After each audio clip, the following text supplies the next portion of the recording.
وإذا مرضت فهو يشفين. Alhamdulillah wa salatu wa salam ala rasulillahi amma ba'd.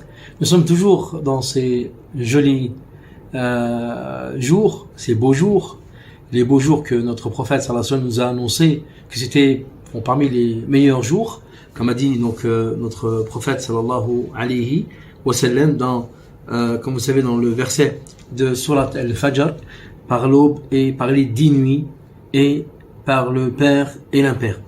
Alors aujourd'hui, nous allons parler de l'invocation et de l'évocation. Pendant ces 10 premiers jours, une action qui est vraiment exceptionnelle, c'est d'invoquer son Seigneur et d'évoquer son Seigneur à travers le dhikr. Alors, ces jours sont les plus importants pour œuvrer et espérer la récompense d'Allah. On sait que la purification est la clé d'adoration. Il est essentiel de savoir que pendant ces jours, l'objectif est de se rapprocher de notre Seigneur et qu'il faudra tout mettre en œuvre afin de l'invoquer abondamment, notamment en prononçant le takbir et le tahlil. Ça c'est important, le takbir. De faire beaucoup de dhikr et surtout le takbir, que Allah est le puissant, que Allah est le grand, Allah est le miséricordieux, très miséricordieux. Le tahlil, la ilaha illallah, de multiplier le istighfar, de multiplier le istighfar.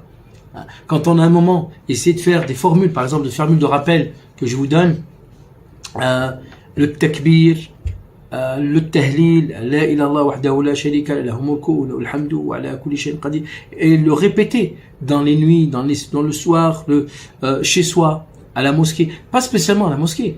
Vous pouvez même le répéter chez soi, quand vous avez un moment. Le multiplier.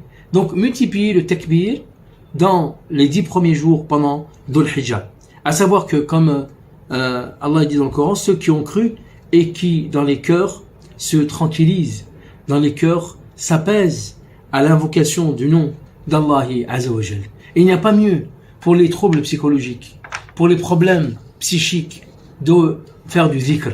La meilleure façon de pouvoir lutter contre la dépression, de lutter contre le stress, de lutter contre l'angoisse, c'est bien sûr de faire du dhikr, d'invoquer notre Seigneur, d'évoquer notre Seigneur, la hawla wa la quwwata illa billah, de demander la protection d'Allah Azza wa Jal, de se faire la ruqya à travers l'invocation et l'évocation. Et les meilleures des invocations sont celles du jour on verra ça donc le cours de Arafat, et la meilleure bien sûr des paroles, c'est at-tawhid. C'est at-tawhid. Et une chose importante qu'on a à retenir au niveau de la santé, à savoir que l'invocation est parmi les meilleures, et ça c'est ce que disait notre imam Ibn Qayyim, il disait que l'invocation est parmi, retenez ça avec moi, est parmi les meilleurs médicaments. Il a employé le mot médicament. On peut dire que l'invocation et l'évocation est un médicament. Est un médicament pour le cœur, un médicament pour l'âme, un médicament pour le corps. Donc il dit, notre imam Ibn Qayyim, l'invocation est parmi les meilleurs médicaments, l'ennemi, donc contre l'ennemi de l'épreuve, et la repousse, donc l'invocation, et la repousse et la guérison. Empêche sa venue, ou l'autre, ou bien l'allège, et si elle est venue, c'est l'arme du croyant. Le fait d'invoquer notre Seigneur, c'est une arme. On peut même repousser avec l'invocation, de faire des du'as, on peut repousser même le destin. De faire l'invocation lorsqu'on est malade, lorsqu'on se trouve dans des situations difficiles, on n'a personne pour nous aider, que notre Seigneur, de l'invoquer dans la nuit, au tiers de la nuit, de l'invoquer le matin, le soir, dans les prières, de l'invoquer entre les prières, entre l'adhan ou l'iqama. L'invocation est vraiment exceptionnelle, comme a dit notre imam Ibn Qayyim.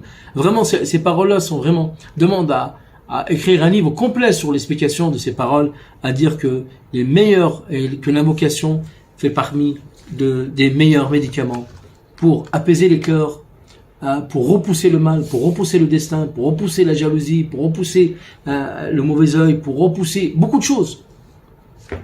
À savoir que aussi, ces invocations apaisent le corps, dissipent les angoisses, et le takbir à lui seul est une ruqya. le takbir, à lui seul est une ruqya. Invoquer Allah ces 10 derniers premiers jours sera une porte pour la guérison également. Il faut donc saisir l'occasion, le psychique et le mental étant très importants, et il faudra aussi, par conséquent, demeurer assidu dans l'évocation de notre Seigneur, mais sera également l'occasion d'invoquer pour nos proches, qu'ils soient vivants ou qu'ils soient morts. Wa alhamdulillahi rabbil alamin.